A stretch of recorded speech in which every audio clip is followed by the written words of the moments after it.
Now to a special 27 Investigates report. Every day in Youngstown, kids disappear from home. Some of them never come back. They're lured into a world of forced slavery and sex trafficking. Reporter Amanda Smith takes a look at what's being done to fight this crime and save its victims.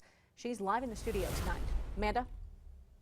For more than a decade, Rachel KAISK worked in the truck stops at Route 46 and Interstate 80, but she wasn't there by choice. Rachel is a victim of human trafficking.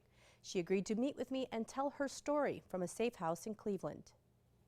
For many women in the sex trade, it's fear and pain that keeps them trapped.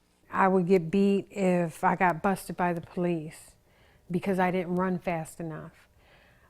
I would get beat if I didn't come back with enough money. I was 16. Her pimp had taken her in at age 16, hooked her on drugs, and then turned her out as a prostitute.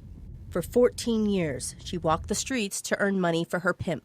In rain, snow, sleet, or sunshine, I was always out there. All I cared about was getting that money. When police got too hot around the truck stops, she says her pimp moved her on to Manhattan and other cities all up and down the East Coast. I thought that I would die being a prostitute. I didn't know nothing else in life.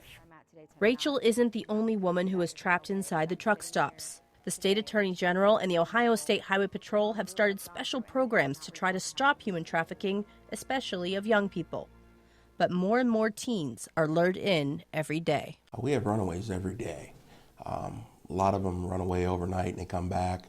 There's a small number that they're never heard from again. Alone, afraid, and hungry, these teens are vulnerable. They try to find someone to help them, but a lot of times that is a trap. Now take a look at these faces that you see behind me.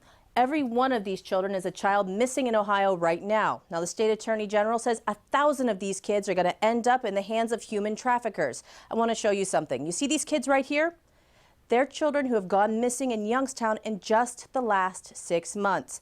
And statistics show that if they're not found in a very quick time, they're never going to be seen again. 48 hours is key, because if they're missing after 48 hours, there's a potential they could be pushed into this sex trafficking. The State Patrol recently started a new campaign targeting truck stops and rest areas on the interstate system. Sometimes these girls are 13. They're talking to drivers and passengers, spreading the word that there's a way out of human trafficking rings. There's a way out. If you ask for help, we're here to help you. This is the RENEE Jones Empowerment Center in Cleveland, where volunteers work to get victims out of trafficking. It's everyone's problem, because the thing about human trafficking, it doesn't discriminate. It can happen in the very affluent neighborhoods, and it can also happen in the ghetto. She says the recent focus on fighting human trafficking in the state is a good sign. I would say to law enforcement, to the lawmakers, continue the fight. Don't let this just be a one-time training. This needs to be ongoing. Rachel escaped her pimp 17 years ago when she found out she was pregnant with twin girls. She says her babies gave her new strength to start a new life. She now works as a mentor for other women who are trying to build new lives after being trafficked. In the studio, Amanda Smith, 27 Investigates.